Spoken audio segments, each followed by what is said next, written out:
Hi and welcome to a new lecture in the RICS APC Essentials course. This course is crafted in order to help those who want to get chartered through the quantity surveying route. This course aims at taking your understanding of the different areas of competencies from level 1 knowing, going to level 2 doing, and then ending by level 3 advising, whenever relevant. In this lecture, we're going to be discussing diversity, inclusion, and team working, and we're going to be covering the following topics in this lecture. We're going to be starting with a brief introduction about team working, and then we're going to be diving deeper into the different team types and explaining the different stages of team development. We're going to be also explaining what's meant by inclusion, as well as setting some foundations for the legislations that are linked to inclusion, diversity, and team working. And then we're going to be ending the lecture on a very good note with some information about further considerations. And now, without further ado, let's get started.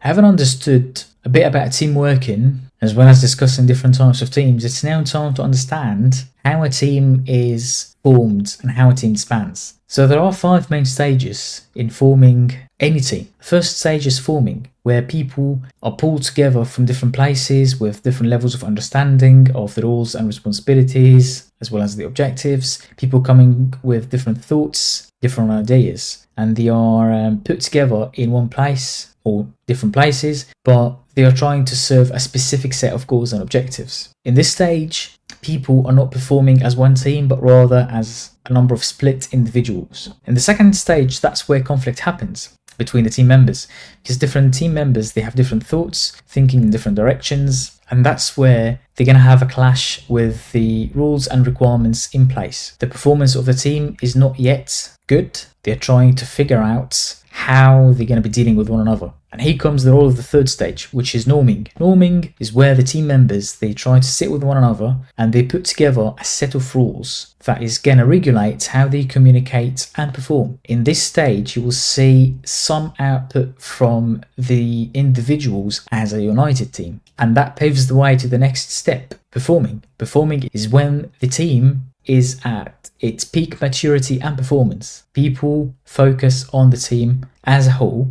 They try to develop one another. They try to reach the common objectives. They are quite open and flexible with one another. And lastly, it's a sad moment that might happen to some teams and might not happen to others, which is adjourning. When the team members and the team as a whole reach the required goals and objectives, the team disbands and the process repeats over and over again.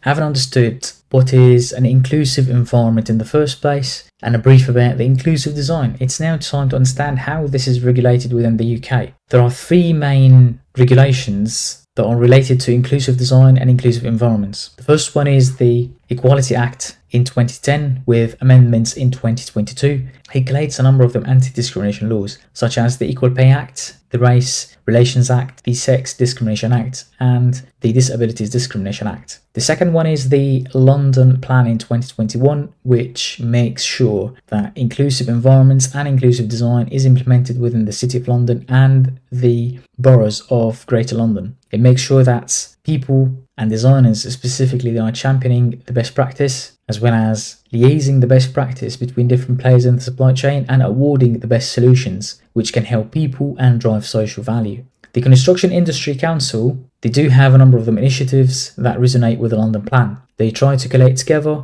different professionals within the built environment who can provide a multitude of skills and a multitude of solutions to have the best inclusive design. It's all about the people, not just the buildings. People have to be at the heart of the process. And the Construction Industry Council, they have and will always provide good solutions so that everyone can access buildings, places, and spaces.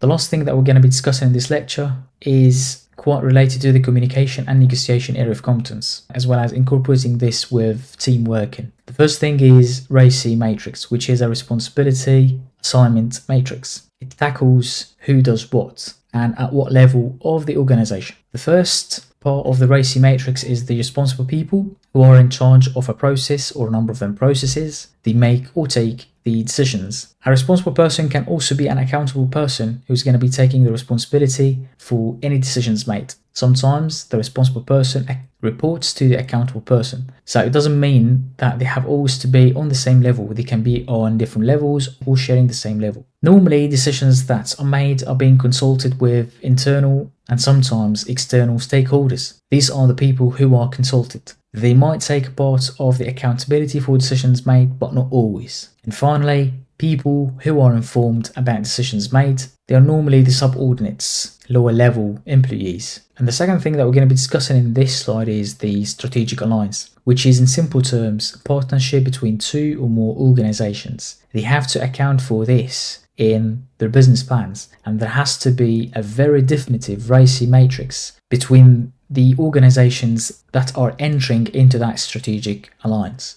And this is all for this video, which is meant to be an extended trailer or a teaser. And if you want to have full access to the full length, the recorded videos, the notes, the presentations, and the question and answer banks, do not hesitate to get enrolled on the APC Essentials course on the APC Mastery Path web portal, and you can make the best use of a coupon code which is APC35 for a 35% discount. All the best in your APC journey. Thanks a lot for watching, and catch you in the next video.